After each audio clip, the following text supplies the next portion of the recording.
कैसी ज़बरदस्त किस्म की आज की रेसिपी मैं आज आपको दे रहा हूँ।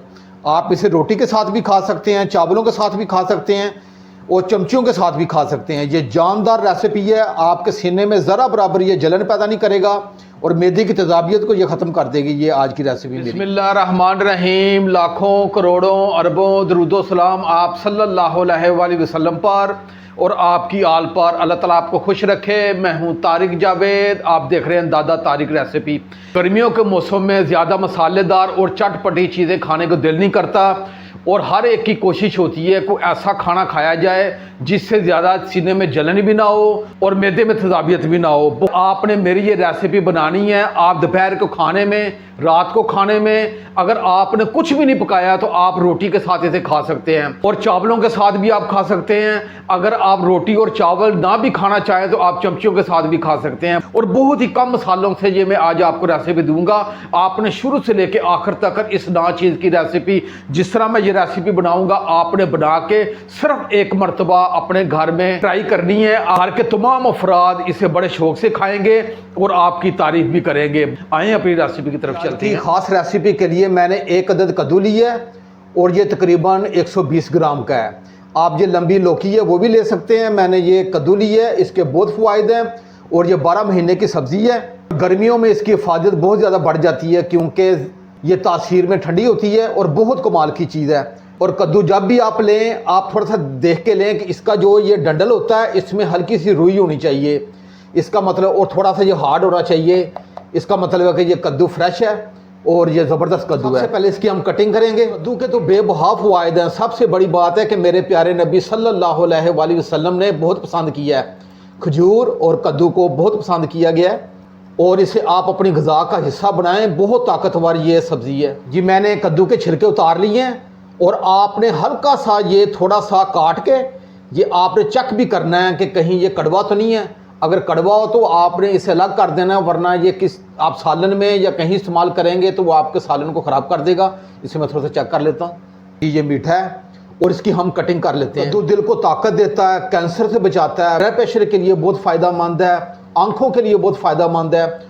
और जो लोग नींद की कमी की शिकायत करते हैं उन्हें चाहिए कि कद्दू का ज़्यादा से ज़्यादा इस्तेमाल करें, उनकी ये शिकायत दूर हो जाएगी। कद्दू दिमाग की खुश्की को दूर करता है। जो लोग गुस्से में रहते हैं उन्हें चाहिए कि वो कद्दू का ज़्यादा से ज़्यादा इस्तेमाल करें। आंतों और मैदा के लिए बहुत ज़बरदस्त है, चेहरे की शादाबी के लिए बहुत ज़बरदस्त है, बालों के लिए, जिस्म के लिए बेबहा फ़वाइद हैं इसके। आप इसे अपनी ज़िंदगी का हिस्सा बना लें। ये नहीं जी, मैंने कद्दू को काट लिया है। अब इसे एक तरफ करता हूं। एक अदद खीरा ले लिया है, इसके दोनों साइड से ये थोड़ा सा हम कट लगाएंगे। लगा के इसका जो हिस्सा है इससे थोड़ा सा हम ऐसे मसलेंगे, इससे रगड़ेंगे, थोड़ा सा इसकी थोड़ी सी जाग बनेगी।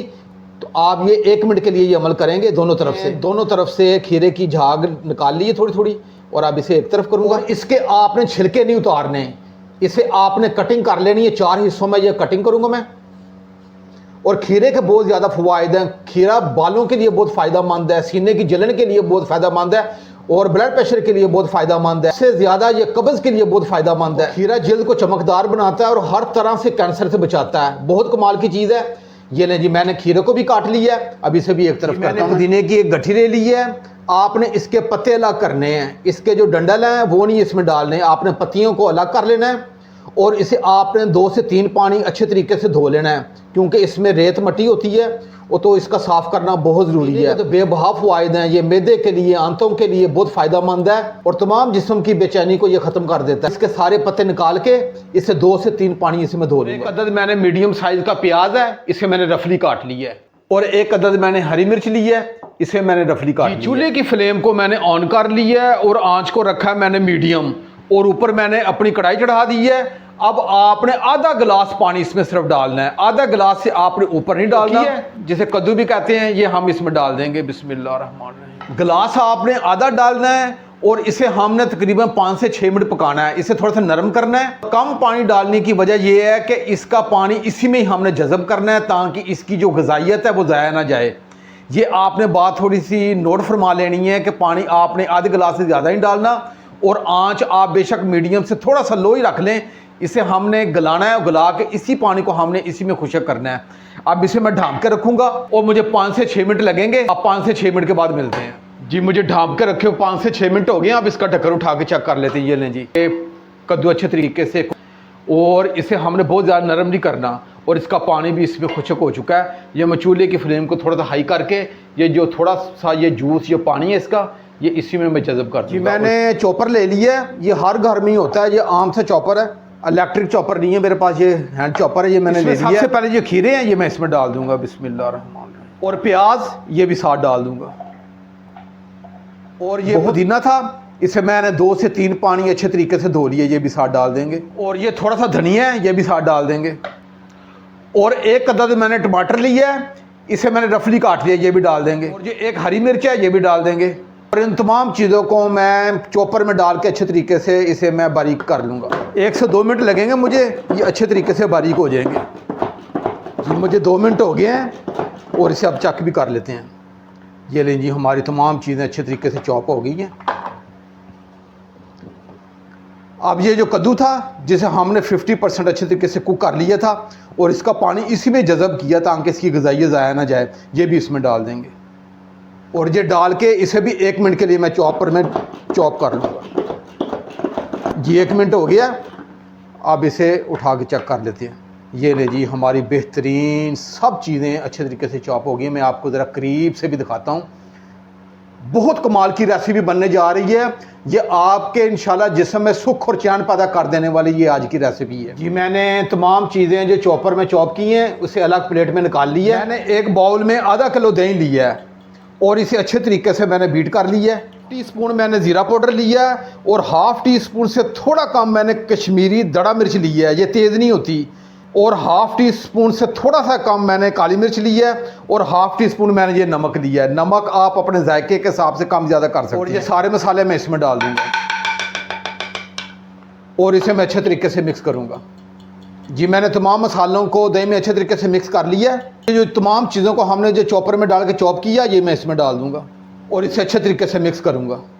जी मैंने तमाम चीज़ों को दही में अच्छे तरीके से मिक्स कर दिया है। कैसी ज़बरदस्त किस्म की आज की रेसिपी मैं आज आपको दे रहा हूँ। आप इसे रोटी के साथ भी खा सकते हैं, चावलों के साथ भी खा सकते हैं, और चमचियों के साथ भी खा सकते हैं। ये जानदार रेसिपी है, आपके सीने में ज़रा बराबर ये जलन पैदा नहीं करेगा, और मैदे की तेज़ाबियत को ये ख़त्म कर देगी ये आज की रेसिपी मेरी। जी अब इसे मैं एक तरफ रखता हूँ। इसका थोड़ा सा आखिर में मैंने तड़का लगाना है जो मेरी आज की रेसिपी को 4 चांद लगा देगी। जी चूल्हे की फ्लेम को मैंने ऑन कर लिया है, और ऊपर फ्राई पैन चढ़ा दिया, और 2 टेबल स्पून मैंने सिर्फ ऑयल डाला है। मैंने 4 से 5 अदद ये हरी मिर्चें थी, इसे लंबाई के रुख काट लिया, ये मैं डाल दूंगा, और इसे मैं फ्राई करूंगा। जी ये जो तड़का बनाया है ये इसके ऊपर डाल देंगे। जी बिस्मिल्लाह। ये लें जी, हमारी रेसिपी मुकम्मल हो गई है। आप इसे खाइएगा, इंशाल्लाह आपके दिल से दुआएं निकलेंगी। बहुत कमाल की रेसिपी है, और बहुत जानदार रेसिपी है। जो आखिर में हमने ये हरी मिर्चों का तड़का लगाया है, ये आप ज़रूर लगाइएगा, इसका जायका बहुत उभर के आता है। आप ये चीज़ें बना के खाया करें, बहुत ताकतवर ये रेसिपी है। आप अपने भाई तारिक को इजाज़त दें, इंशाल्लाह मैं एक नई रेसिपी के साथ हाज़िर हूँगा। अपना बहुत ख्याल रखिएगा। अल्लाह हाफिज़।